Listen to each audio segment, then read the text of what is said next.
Château de Luçon in the Vaud canton of Switzerland, a remote medieval castle once visited by emperors and popes. For some years now it's been the home of an Englishman, Adrian Conan Doyle, son of Sir Arthur Conan Doyle, the creator of Sherlock Holmes and the world's best-selling author of all time after the Bible and Shakespeare.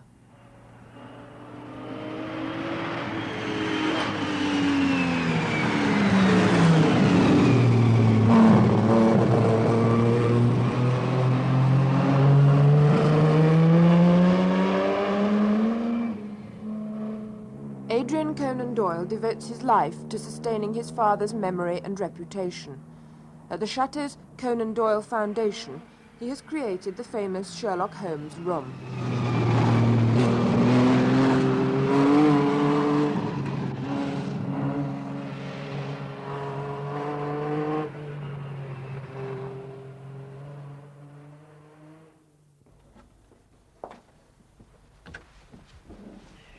This is the famous room. This is the famous room, 221B Baker Street.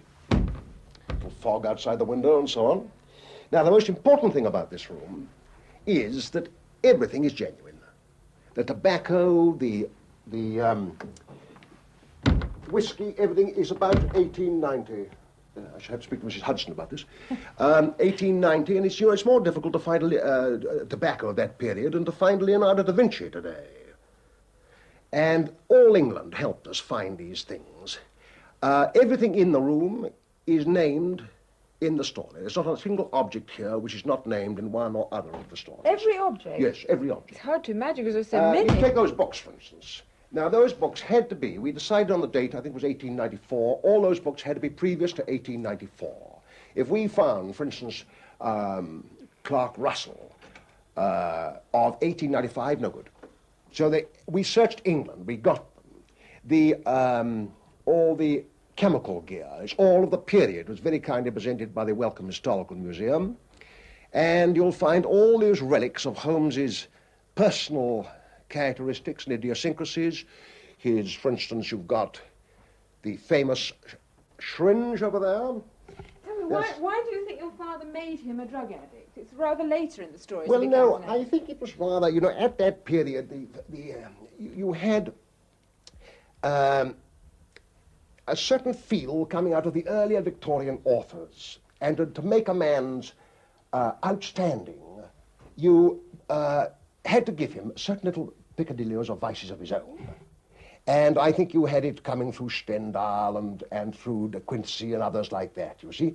And so he made him a drug addict. Now, not exactly an addict, because he was always a master of the drug.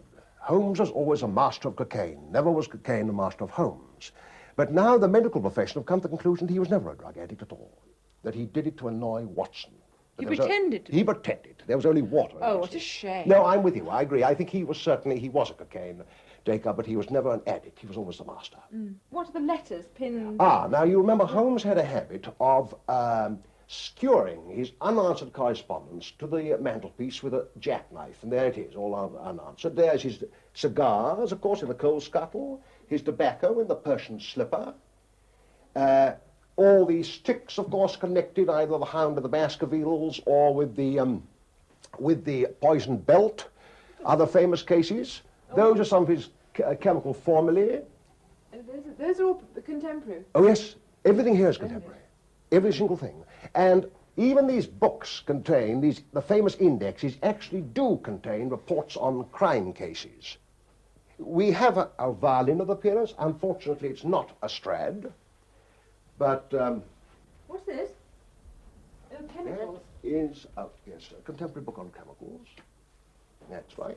The microscope of the period, of course, low-power microscope. These are blood samples. Obviously, Holmes has been taking some experiments on blood. His boxing gloves. He's a great boxer, you remember. And then over here, you have other famous relics. By the way, I'm very sorry that they're both not here to greet you. They're out, but you see they were called away in the middle of their tea. Those are rather nice, these little lead balls here. They were actually taken out of the body of a murdered man.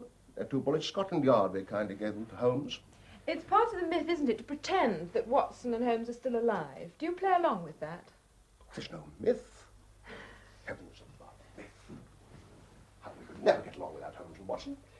Here's a gasogene, the famous gathogene, and that's where Watson used to keep the brandy. I think it was in there, because it might have been in here. I think it was in here because the cork comes out more easily. He was always rushing, you remember, to give clients brandy on the slightest provocation. I love those bullets in the wall. Ah, the VR, Victoria It's very Regina. famous.